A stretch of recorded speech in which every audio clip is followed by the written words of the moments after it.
If you're working at work as hard as you possibly can, you're putting in the hours and you're thinking, I'm getting a lot done. Look at me. I go in before the sun comes up. I go home after the sun's gone down. I'm working so hard. But you're actually probably getting burned out, and it might be you're not getting as much done as you think you are. Workplace expert and head of the Vested Group, Joel Patterson, joins us now. Joel, how can we avoid burnout? Well, in this day and age, it's certainly important to keep an eye on it. We're not talking about quiet quitting here. We're talking about how, with the tight labor market, with staffing shortages and all over the place, recognizing that if you're putting in that extra time, it doesn't always equate to extra productivity. And then that's a sign of burnout. You got to remember that you're human and that you've only got so much time in the day. And this is not about quiet quitting. This is not about any of those other kind of buzzwords that are out there right now. This is about taking care of your people and recognizing that burnout is a thing that happens to everyone, and being intentional about making sure that you're helping them in whatever manner that you can. Well, Joel, how as a manager, as a boss, do you spot this burnout factor happening with your employees?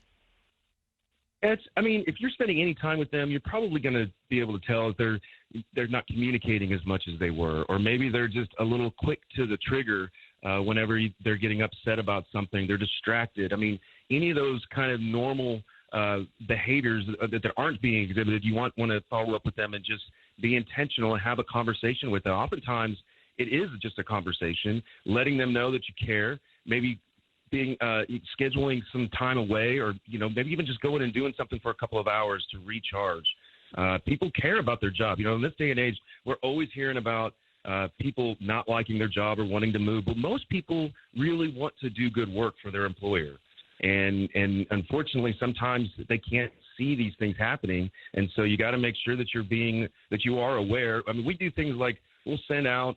We know the project's going really rough for somebody, so we'll send a bottle of wine or maybe a gift certificate for dinner or something.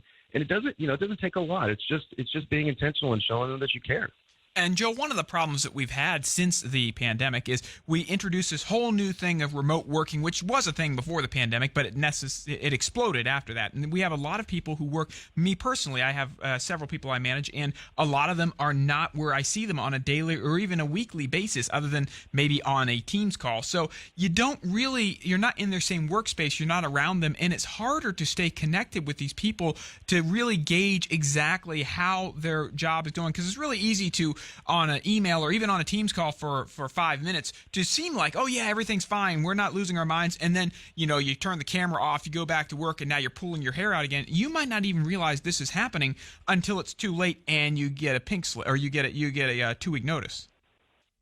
Yeah, and then those are, you really hit the nail on the head on the problem with the remote work. You don't have those personal interactions before and after meetings or at the water cooler or wherever. And those are the times when you can tell people are struggling, right? Even just the way that they walk into a room. So what we do to combat that is we have daily huddles, So we have everybody's on about a 12-minute huddle in the morning. It gives you an opportunity to see if they're acting normal. Or maybe be intentional about getting together in person every couple of weeks, because there really is no replacement for that personal interaction. And when it comes to your business culture, when it comes to, the things that a company is trying to grow with their people, if you don't have at least a little bit of that interaction, it's going to be tough to know. So just be intentional. I say it all the time, but if people can just take 2 minutes and reach out to their 3 or 4 reports and just say, hey, how you doing? No reason for the call, just how you doing? I think you'd be surprised at the responses that you get.